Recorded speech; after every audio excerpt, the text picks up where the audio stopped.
back to another AP Sports video. Today, I just want to do a little bit of an overreaction to the Chicago Bulls, my favorite team in the NBA. This video is kind of be a little rant-ish. I'm just gonna kind of go over the Bulls' expectations that they had coming into the season and what's been happening these past 5 games.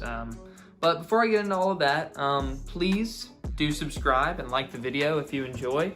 We are trying to grow here. Most of our watch time comes from people that aren't subscribed. So if you could, please just like, subscribe, comment anything that is pertaining to the video, and we are good to go from there. But to start the video, Chicago Bulls, we are 2-4 at the moment.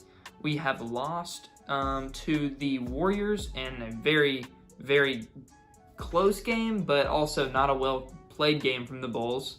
We lost to the Bucks last night on New Year's Day. That was not a good showing, but then again, it was the Bucks we were playing. We lost to the Hawks. That was just an absolute blowout. That was not a fun game to watch.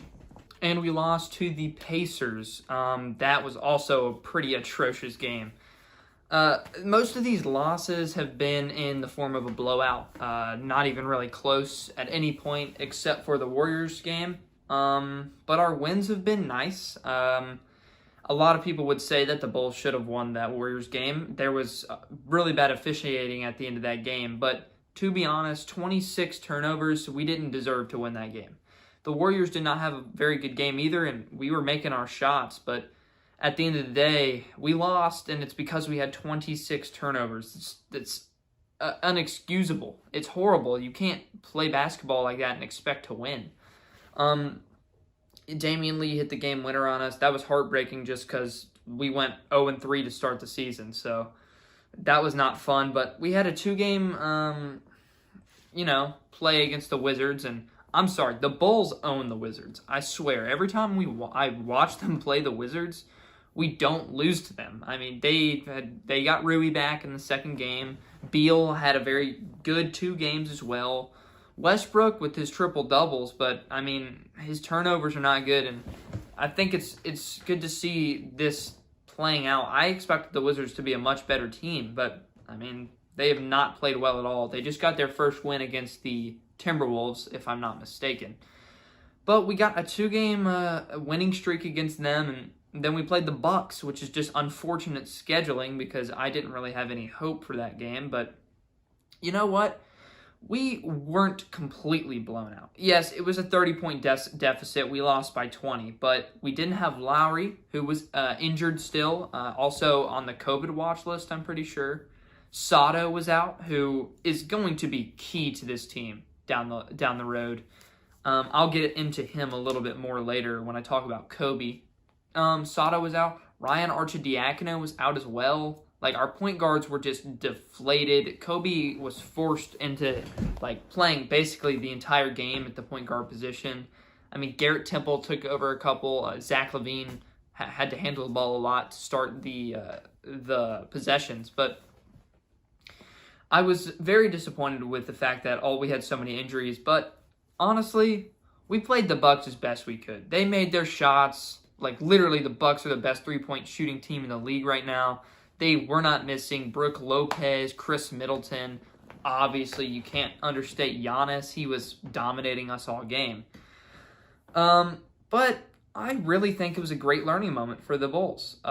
We are an extremely young team. Patrick Williams got the pleasure of guarding Giannis, who put up, 30, 13 and 8, something like that stat line. He was getting destroyed. Patrick Williams was playing okay defense on him, but it's Giannis. What are you going to do? But that was perfect learning from Patrick Williams. He knows what it's like to face off against an NBA superstar now. He understands that role, and that's going to be a role he needs to fill for the Bulls. That's why we drafted him. He's a defensive guy. He can make it happen on the offensive end as well, but his defense needs to stand the test of time, and the only way that's going to happen is if he gets experiences like those early in his career to form him into a gritty defender that can, lock down Giannis every once in a while.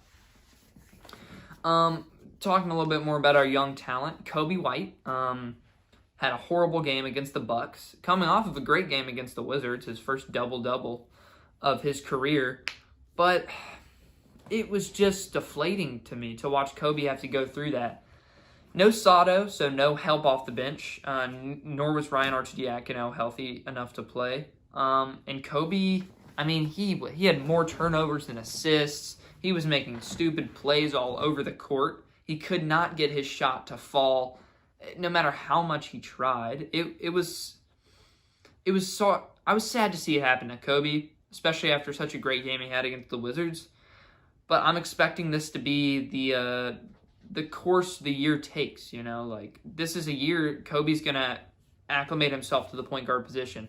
He's going to go through these rough spells. He's going to have bad shooting nights. And the best thing Billy Donovan can do is let him play through it. It's the best thing you can do with a young point guard. And Kobe is learning this position from scratch. From day one this year, he is getting better every game, but he's going to have spells where he falls into this just bad mindset. The biggest thing about Kobe for me right now is he can't seem to turn off he's so indecisive. So he'll come into the possession and he'll either look to pass or look to shoot. There is no improvisation. He doesn't really use other players to make his own shot available. He kind of just takes the screen. I need to see him drive to the basket more and flip it out, Every time he drives to the basket, he puts it up. He doesn't have a lot of assists from down low. So I really want to see him learn the ins and outs like that, and that's why Sato's going to be so important. Sato's an assist guy. He's a playmaker. He's the best playmaker on the Bulls for sure. He's going to be super important when Kobe does fall into that little dry spell, and then Sato can come in off the bench and open things up, He can open things up with his assist and keep us on track. Instead of having 5 turnovers in a row, Kobe might have 1 or 2. Billy probably going to have to pull him at that point.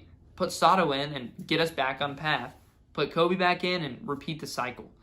This year is going to be a lot of learning for our young players. And it sucks because we're going to have to go through another season where we can't really beat any of the top teams, but we can beat the worst teams. So we're in that middle range, the 12 seed, the 11 seed.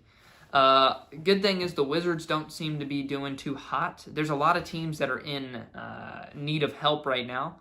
So I don't think it's completely out of the picture if the Bulls can get it together to maybe hit that 10, 9, or 8 seed, get into the playoffs or the play-in. I still have hope, and this year is going to be a lot of learning for our players. Zach LaVine is obviously Zach LaVine. We've got Lowry.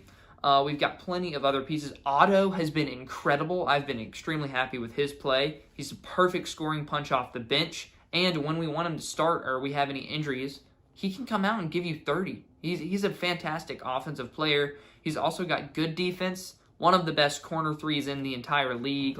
I love Otto. I think if he can stay healthy, he's going to be an extremely important part of this team. I mean, I love Lowry. And I think he can be the second best player on this team. But right now, Otto is the second best player on the Bulls. Offensively, defensively, he gets it done. And Zach is obviously Zach. He's hitting clutch shots every game. He's coming down. He's had a few dry spells. I do want to see some more threes from Zach. But I'm happy with his play. He's been fine. I need more from Kobe and Patrick Williams, especially if they're going to be starting, But then again, they're learning. It's going to take time. So I think that this season is going to be a lot of what we saw last season. We're going to win against the bad teams, and we're going to lose against the good ones. I mean, last season we beat 2 teams that ended up being above 500. 2 teams, the Mavericks and the Clippers. And in those games, they had injuries. I don't think Luka played, or Kristaps didn't play last year in that Mavs game that we won. Kawhi didn't play for the Clippers in that game we won last year. So, with that said, thank you so much for watching. I am happy to watch the Bulls every night, and hopefully we can continue to improve and develop our young talent. But until I see some real movement on the playmaking side of the ball, nothing is going to come to fruition for the Bulls. And I'm scared that this might be another tank and get the 4 seed. or not the 4th seed, sorry, the 4th pick, 7th pick probably. But one can only hope that we put it together and start beating some good teams. So thank you so much for watching. We'll catch you next time on AP Sports. Stay tuned. I'm going to be doing a lot of these Chicago Bulls overreaction videos through the season. Just giving my thoughts. I mean, it's my channel, you know, put my videos out there. And if you're a Bulls fan, please subscribe. I will. This isn't going to be a channel completely dedicated to the Bulls. I mean, we've been posting for months. But I am going to talk about my favorite team every once in a while. So thank you so much for watching. Catch you next time. Peace.